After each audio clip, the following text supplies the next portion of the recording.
All right, so where did my money go? Before anything else, let me introduce myself. I'm sure some of you know me already. And ulitin ko lang, I'm Jay Tolentino. And my main mission in being a financial planner is to eradicate or to end the sandwich generation. Ano bang sandwich generation if you're gonna ask me?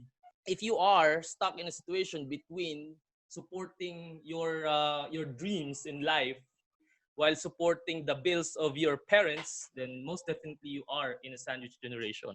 Kung may anak ka naman din and you know for a fact na kailangan mong pag-ipunan ng kanilang pag-aaral and at the same time you are also funding your retirement and also at the same time you are supporting your growing parents, then you are in this generation. If not, then of course ang purpose na itong session na to is for you not to start the sandwich generation sa inyong family. Okay? So that is the main goal of this. So what do I do? Okay, some of you may have seen me in social media.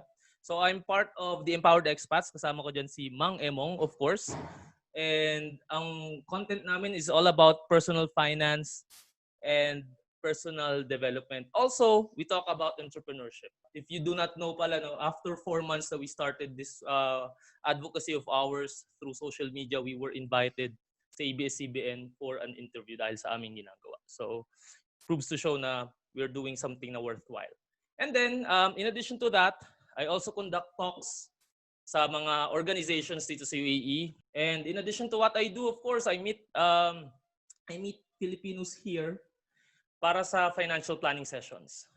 Different walks of life. And of course, I'm also, last September, I also co-founded a creative design company called On Distinctive Designs. So here are the qualifications, pero it's too long. It's not about me naman. This presentation is all about you. So I'll just skip this na. And my aim is, of course, to introduce budgeting strategies that can be applied immediately. After this workshop or webinar, I guarantee na meron kang ma-apply sa iyong current budgeting system. And your gain is, of course, to understand the mindset of a budgetarian. Ano bang ginagawa nila? How do they stay the course? And learn the different tools and budget allocation. So yan yon. And be able to create a personalized budgeting system that will, of course, fit your lifestyle. And one thing na hindi ko na ilagay sa slides, ang pinaka-aim ko dito is for you guys to share this knowledge to other Filipinos din. Our agenda is this, introduction to budgeting muna tayo, and then yung why mo, your main thing for starting a budget. Next is where you are right now, your starting point. Next is what allocations or tools na swak sa iyong personality. And then yung how is the system on how you're gonna execute the things that you have learned. And then some of my bonus tips, of course. Ito ba ay naitanong nyo na sa inyong mga sarili, how can I stop living from paycheck to paycheck? Very common, right? Lalo na dito sa UAE. And how can I effectively track my expenses? Yan. I think ito ang isa sa pinaka-challenge. Kailangan pa bang i-track ang kada sentimo, kada dirham, or kada piso na gagastusin mo? Or hindi na? Baka naman may shortcut dyan. So mamaya malalaman natin. And then, ayan, ang pinaka-classic na question. Saan nga ba napunta ang pera ko? Where did my money go? Tapos na yung buwan. Wala na naman ako naipon. So, sasagutin natin yan later. All right. So, alam nyo ba na there was a study done in the US. I got this information from debt.com. Meron daw mga tao na kaya sila nagbabudget is because they want to increase their wealth. There's 42% of them. And then, itong mga nagbabudget na to, 85 or roughly 90%, hindi nalubog sa utang. Pero yung mga tao na walang budget and nagmamanage ng kanilang finances without having that said budget nga, we're in debt for almost 50%. So it only goes to show na kung may budget tayo, there's a higher chance for us not to be in debt. So I don't see any reason bakit hindi tayo dapat mag-budget. Isipin nyo, ikaw itong kalbo dito sa gitna, ayan. And itong kalbo na to, this is the Army General. And what does an Army General do? He leads soldiers. Tama? Yan, this is you. Yan. And itong mga soldiers na to, this is your money. Yan. Ang purpose mo is to make a plan or a strategy for these soldiers to fight for freedom. And if sila ang iyong pera, anong pinaglalaban nila? Of course, it's financial freedom. So isipin ninyo, no, if you're earning, let's say, 3,000 dirhams a month, yung 3,000 na yan, merong patutunguhan dapat yan. Merong purpose ang kada dirham na in-earn ninyo. You want to make sure that every penny goes to work. And since you are the Army General, you should be in charge of your money. So, what exactly is budgeting ba? Budgeting is simply the process of creating a plan to understand where your money is used. It tells you where it goes instead of wondering where it went.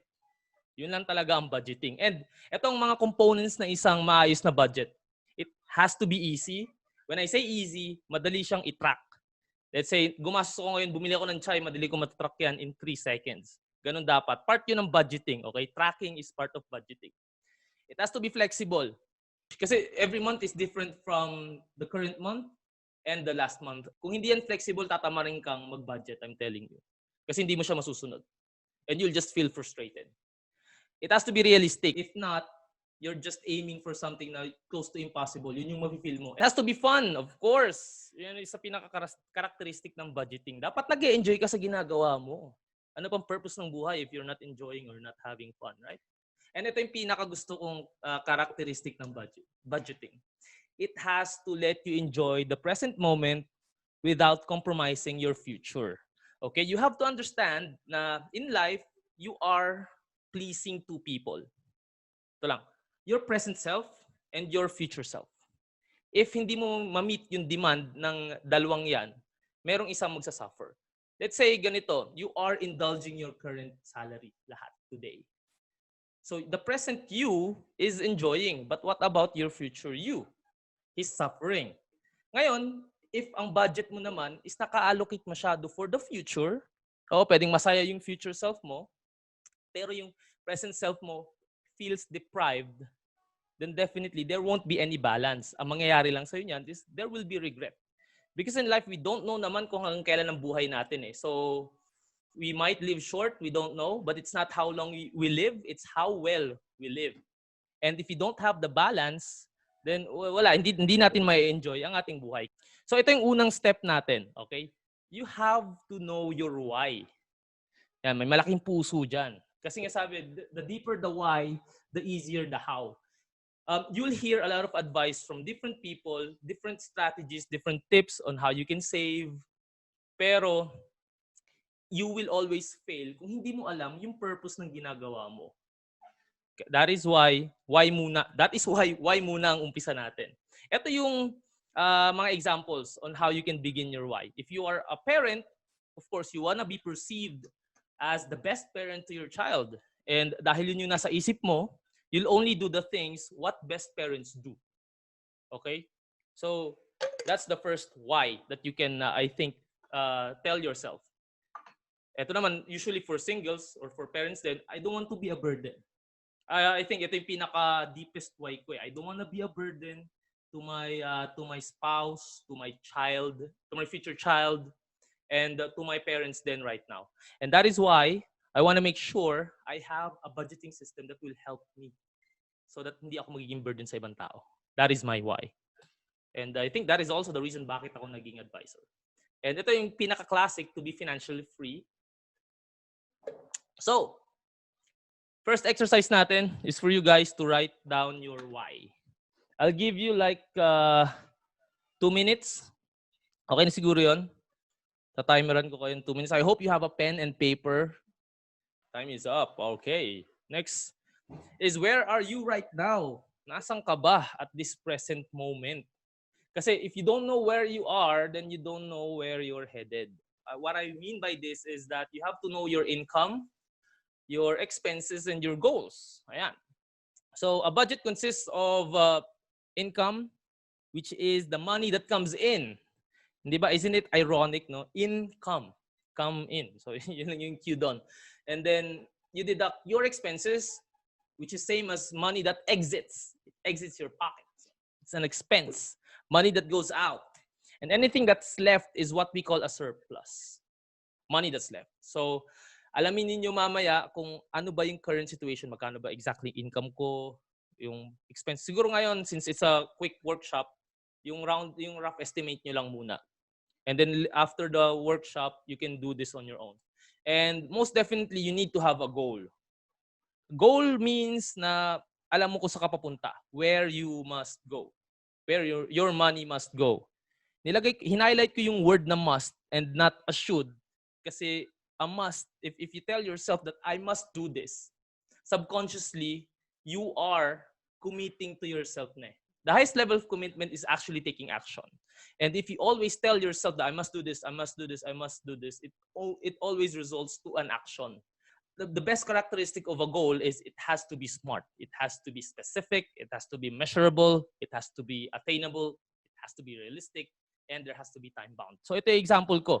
If I'm going to, let's say, to save, ang target amount ko is 3,000 emergency fund by next year. So I have to save 300 dirhams every month to build a 3,000 dirhams worth of emergency fund by February 1, 2021. That is a perfect goal for your budget. And siguro we all learned the lesson in this pandemic situation. Now we must have an emergency fund. So, gusto ko lang i-clarify dito would be yung mga expenses, no? Kasi some are quite confused. Ano bang dapat na nasa budget ko? So, there are only two types of expenses. These are your fixed and your variable expense. Usually, ang fixed, ito yung babayaran mo talaga ng matagal. Mga needs, mga essentials like your rent, your utilities, your transportation, and your food. And if you are a parent, of course, alam mo mag-aaral yung anak mo. Dapat nasa fixed yan. Kasi tuition fees will be there for the next 2 decades or so. And if you own a car, of course, pag hindi mo nang babayaran yan, hatakin ng bangko yan. So part yan ng fixed expense. And taxes is here kasi nga in life, there are only two certainties. That is death and taxes. Kahit na mangyari, sisingilin tayo ng gobyerno. So dapat part yan ng iyong fixed expense. One example here is ang property tax sa Pinas na yearly natin binabayaran. And if maaga kang magbabayad, they offer discounts like 20%. So every month na nagbabudget ka, dapat i-allocate mo na siya. Para pagdating na ng bayaran ng tax, hindi ka mahihirapan. And ito rin, if you have an insurance and investments, which I suggest na meron ka dapat, part yan ng fixed expenses mo. And then debts, I placed it here kasi ang gusto natin na mangyari is makawala agad sa debt. It's so hard to save money and invest money if you are buried in debt.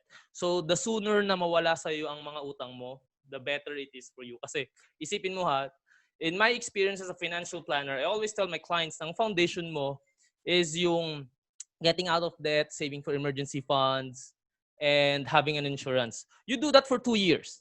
And let's say you are 30 years old, 32, ganyan. After 2 years, the rest of your life, you are already investing. Majority of your income is invested na, and I doubt kung mamumulubi ka pa or on the next generation mo if you stay the course. Kaya nga, when you are in debt, make sure lang na matapos mo siya agad. So, ang variable expenses naman, ito yung mga hindi naman necessities. You can still survive without doing this stuff. So, ito yung mga traveling, and ito yung dining out, concerts, movies, and the classic na coffee and milk tea na walang kamalay-malay. They're just doing business. Pero, napapasobra tayo mga Pilipino sa milk tea. And lastly is gifts. So, I think everyone naman knows what a variable expense is based on the examples that I've given. All right? So the next one is ito na. Another exercise. Write down your income, expense, surplus, and goals. I'll just give you another 2 minutes for this. I-connect nyo ulit ito sa why ninyo ha. Kaya nag-start tayo with the why. When you write down your goals, it has to be connected with why. So, okay. Giving you 2 minutes now. Now it's time for you to understand the tools and your preferred allocation when you begin your budgeting. So Mag-start muna tayo sa allocations, okay? Ayan.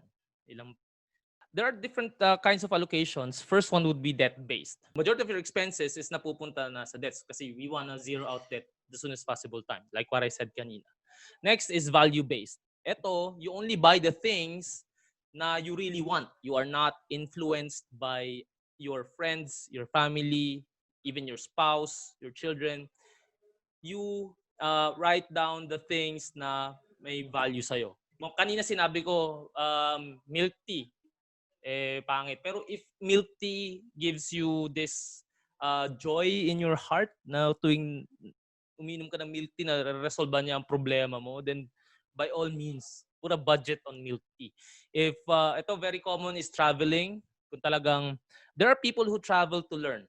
And if that brings you value, then of course, dapat may budget ka dyan. Ang take ko lang dito is you have to make sure na napaprioritize mo uli yung important stuff.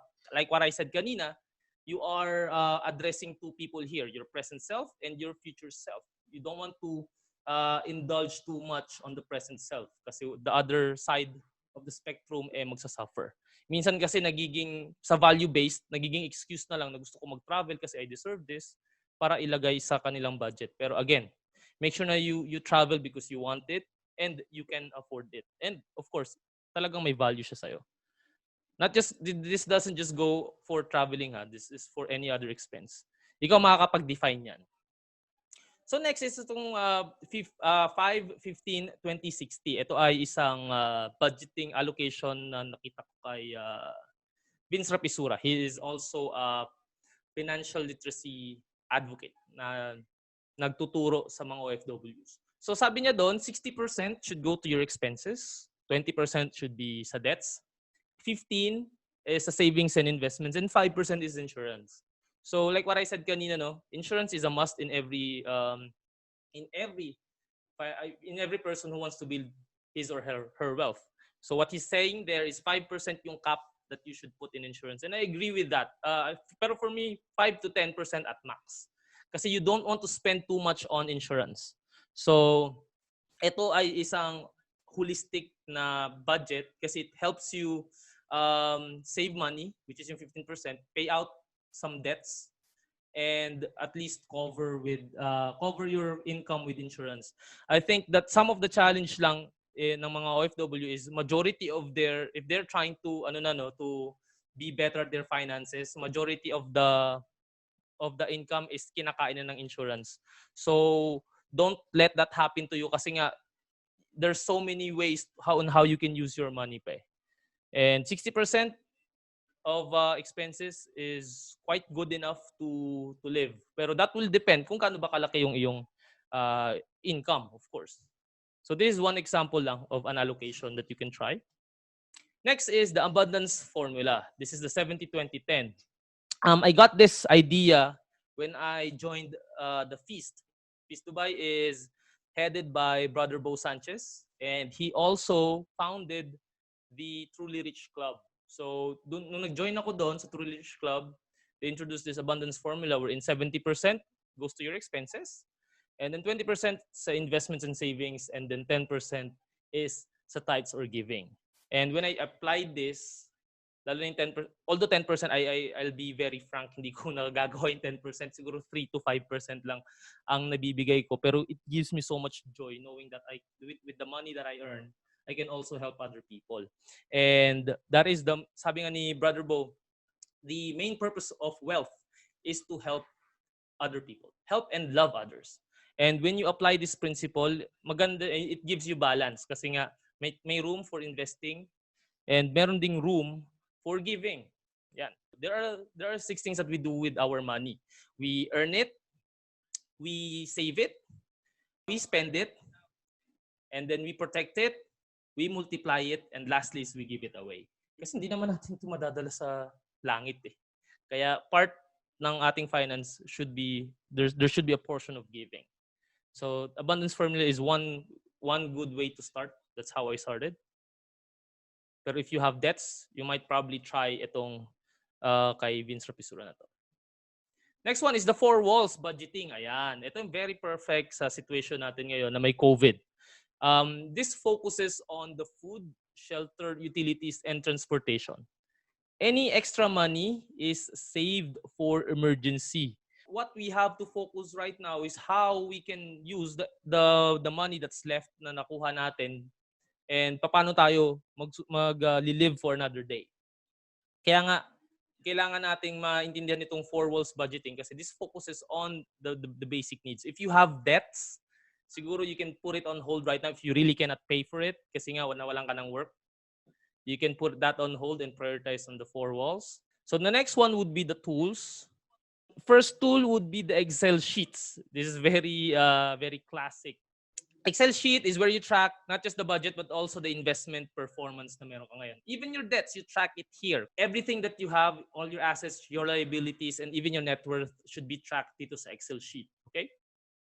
Now, journaling. I'm not sure if there are some people who are still using it, pero those who love writing, it works best for them. So, journaling can be done. Pero ako personally, I don't write things anymore kasi hindi naman to nag-auto-calculate. So, and ito yung mga tracking and banking apps na you can use. The first one is Money Lover app. Ito yung ginagamit ko right now. It's very comprehensive and it's easy to track. Pagka meron akong ginastos, madali ko lang siyang mailalagay dun sa app na to. Ang YNAB is why you need a budget you need a budget app. This is popular in the US.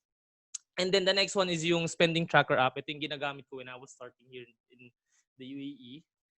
And Mint naman is also popular in the US. So some of the banking apps that you can use is, of course, kung ano yung bank mo na kung saan ka nag-open ng account, you can use that para ma-manage ang iyong allocations. Okay? Mamaya, I'll introduce to you yung sub-account system. And then ito yung Money Lover, ito yung some glimpse of the of that app. So the next one is yung jars. Ayan. Familiar naman tayo sa mga garapon, di ba? May gumagamit po. Hindi ko na-try ang jars. Pero some are doing this para makita nila yung kanilang pera na naiipon. Then definitely kasama ng jars would be the envelopes. Same concept with the jars. Now that we know the tools and the allocations, it's time for us to execute. So ito yung jar system. Very basic. Once you receive your income, hatiin mo siya into these allocations. Okay? Based dun sa napili mong allocation na ginawa mo sa yung budgeting. Next would be envelope system. Ayan, ganun lang din. Iniba mo lang yung paglalagyan. So, ito yung isang magandang combination ng envelope at journaling. I'll let you watch this. So, nanarrate ko na lang kasi, ayan, si ate nagpatong ng mga envelopes. Sinulatan niya, rent, dining out, leisure. Ayan. Kumuha siya ng journal. Ayan. Nilagay niya sa bag. Tapos may nagyaya sa kanya ng kumain. And since nakita niya, wala na siyang pera for dining out, sabi niya, libre mo na lang ako, bes. Hindi. Next week na lang daw. Ayan. See you next week. So, nag-work ang budgeting system na to. Kasi, literally, nakikita mo, nawawala yung pera mo eh. And we are really afraid of losing the things that we own. Same goes with our money. Pag nakikita mo na you have an envelope na makapal pa siya, so medyo confident ka pa, right? When you start the month, you're still confident kasi may pera ka pa pang gastos. And then eventually, habang tumatagal yung buwan, numinipis siya. And since you want to stick to your budget, nakikita mo na okay, last week na to, and I have to budget. Maganda siyang gamitin for your variable expenses. Mamaya I'll explain to you saan yung ilalagay yung mga fixed expenses ninyo.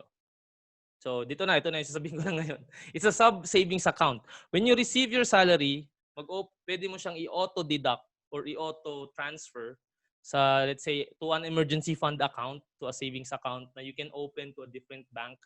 Or if you are here in the UAE, the good thing here is merong mga banks na let you open sub-savings. Meaning, pwede mong i-order sa kanila na buksan kanila na ito and automatic nilang i-deduct yun para ma-save nila kagad yung pera mo. And then let's say you are paying for insurance, i-auto-deduct mo na rin siya para hindi mo na siya mamimiss. And then same goes with your investments and debts. Sub-savings account can help us automate yung priorities natin. And ang mangyayari lang neto is, pag na-deduct na lahat ng iyong major expenses or yung priorities mo, yung spending account mo, usually ito na yung ATM card mo na galing sa iyong company. Ito na lang yung makikita mo nagagastusin mo. So naalala mo ba nung time na nag-work tayo sa Pinas? 'Di ba ang SSS automatic yan, automatic naman silang nag-deduct. And eventually habang tagal na tayo mag-work, nasanay na lang din tayo eh. Same thing is that's the same thing that we are going to apply dito sa pagsisave natin ng pera. I-auto-deduct natin para masanay na rin tayo doon sa matitirang expenses na pagkakagastusan natin. And this is why it works. Okay? When you automate that, mas napaprioritize mo yung savings. Dito papasok yung pay yourself first. Okay? Ang pay yourself first means that when you get your income, you deduct your savings, and then the rest will be your expenses. Kaya at the end of the month, I guarantee you, meron kang maiipon. And this is the same concept that I've done when I was new in the UAE. Although my income was really low, I was still able to save like 12,000 dirhams by the end of the year. Kaya lang, I had bad habits during that time. Hindi ako marunong mag-handle ng pera ko. So, even if nakapag-save ako ng ganung pera, naubos ko rin siya kasi I got scammed nung bago ako sa UAE. And ganun yung mga experiences ko. So, that's why I think those are the experiences that led me to becoming a financial planner. So, going back to the topic, sub-savings account can help you prioritize saving kasi naka-automate siya. Ito yung budgeting system ko, okay? When I receive my paycheck every month, ayan, so makikita ninyo to, every end of the month, that's payday. Yung nangyayari is, I'm using the Excel app and the tracking, expense tracker app. So, I will put there yung actual and planned. Mamaya papakita ko sa inyo yung screenshot and ina-navigate ko rin yung pinaka-Excel file. So, ang nangyayari dito is sinisave ko yung emergency funds, I pay for the insurance, and yung condo using the banking app and the envelope system. So, sa envelope ko, ilalagay lahat ng variable expenses ko na kailanganin ko. Let's say groceries, rent, ganyan. And then, I also track my investments, yung mga investments sa stock market through the Excel sheet. And then, during the month, ito lang ginagamit ko, isang expense tracker app. So, each time na may gastos ako, pull out ko lang yung aking phone, and then, itatrack ko na siya right then and there. And then end of the month ko na lang siya binabalikan. So that's the cycle that I do. Ito yung tsura niya. Ayan. So ito yung isang example ng isang month. Ito yung planned. Na ito nito sa left side, right? Ayan. And then ito yung actual. And ito yung budgeting app. And this is the envelope that I was using. Ito yung aking allocation sa baba, if you can see it here. So, tingnan nyo pa bago-bago siya, no? Kasi nga, ang income ko nun was up and down. So, ito ang pinaka-example niya. Ito yung first sheet na nakikita ko, yung kung saan ko tinatrack lahat ng aking income, lahat ng aking assets, liabilities, and even my goals. So, dito ko nakikita yung why ko. Ayan. So, live life in my own terms. That is the why. So, ngayon, assuming na this is the end of the month, okay? Ang mangyayari is this. Ilalagay ko lahat ng planned expenses ko for this month. Let's say ito siya. Ayan. Lilista ko lahat yan dito. So, assuming blanco pa to ha, ito lahat na expenses ko, ganyan. And then, tapos na yung month. Ililista ko na yan. I'm using my tracking app na para ibangga dito. Kung nagawa ko ba, let's say ito, I have to save 1,500. So, nagawa. Walang variance. Same here, pagbaba.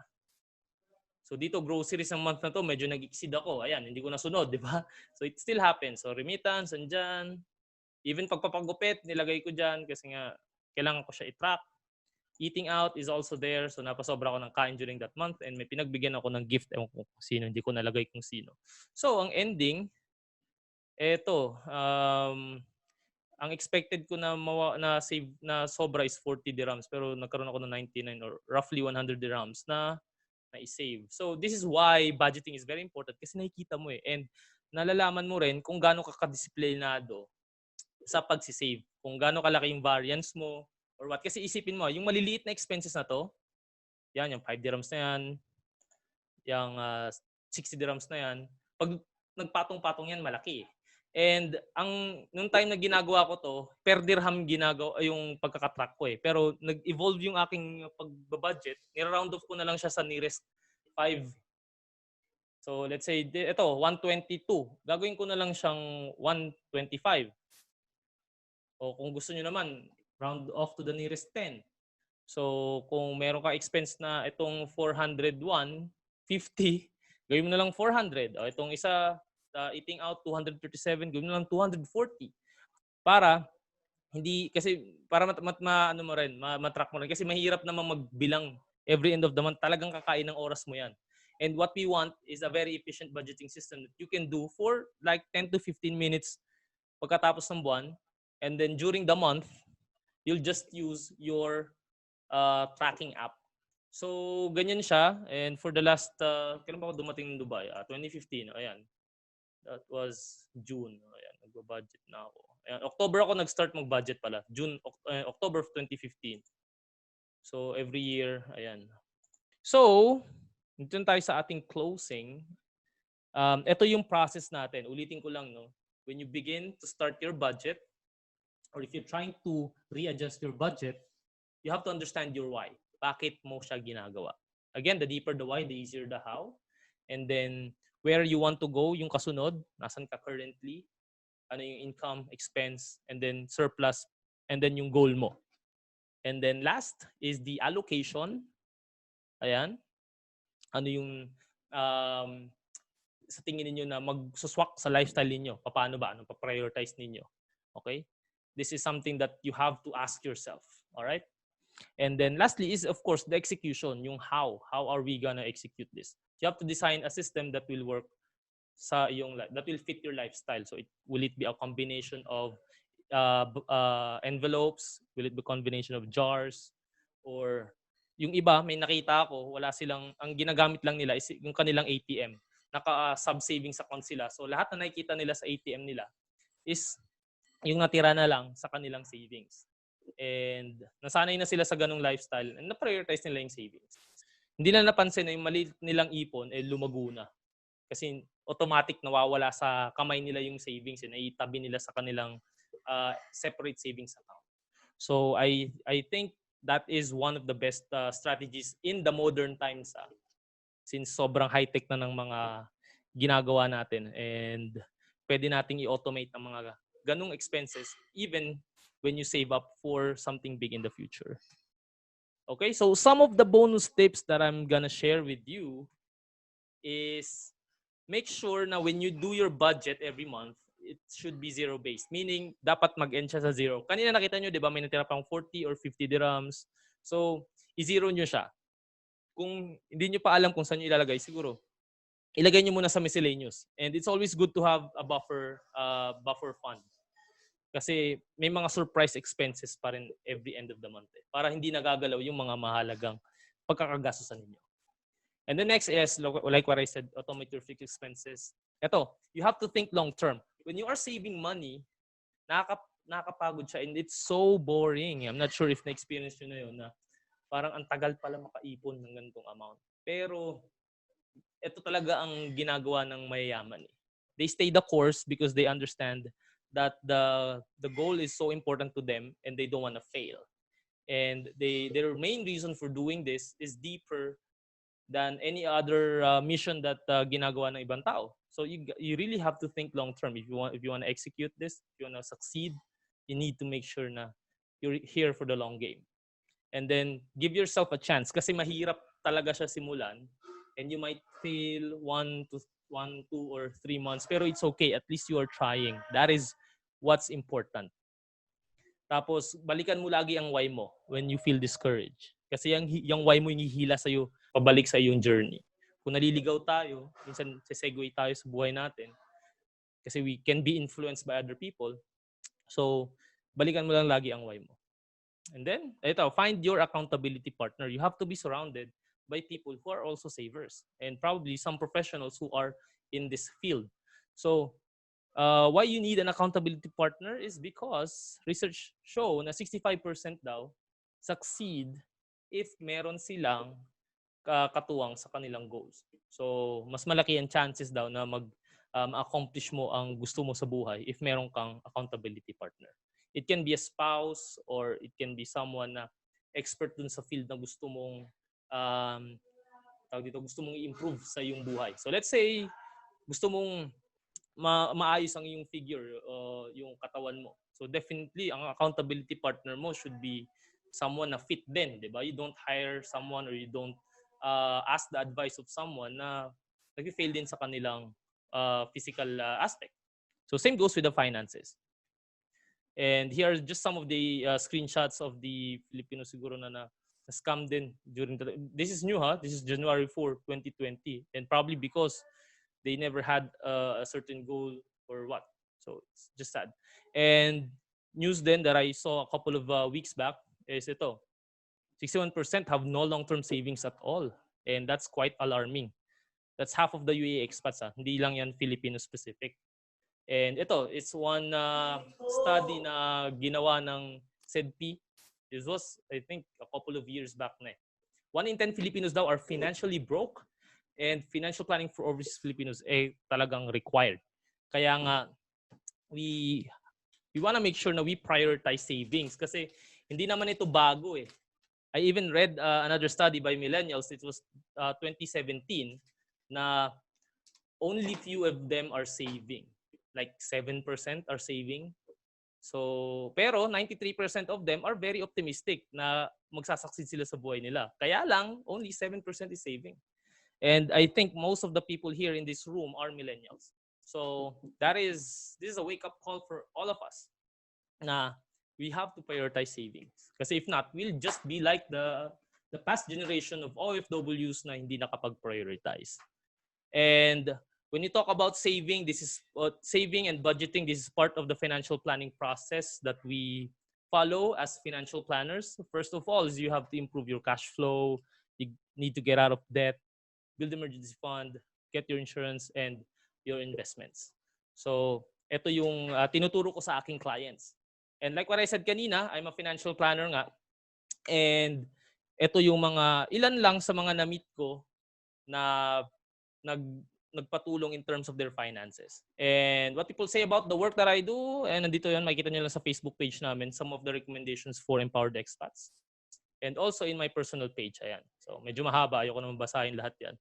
So, ayan, if you are, okay, so this concludes our budgeting workshop. If you are really serious in managing your finances by starting with budgeting, you can do it on yourself. That's fine by using the tips that I gave you. Pero if you need some guidance, you can schedule an online session with me. And yung link doon is pwede kong ibigay after this session. So it's also online through Zoom, by the way. And it will only take like an hour or two. Ang purpose is for a personalized financial plan na tailored fit sa inyong needs.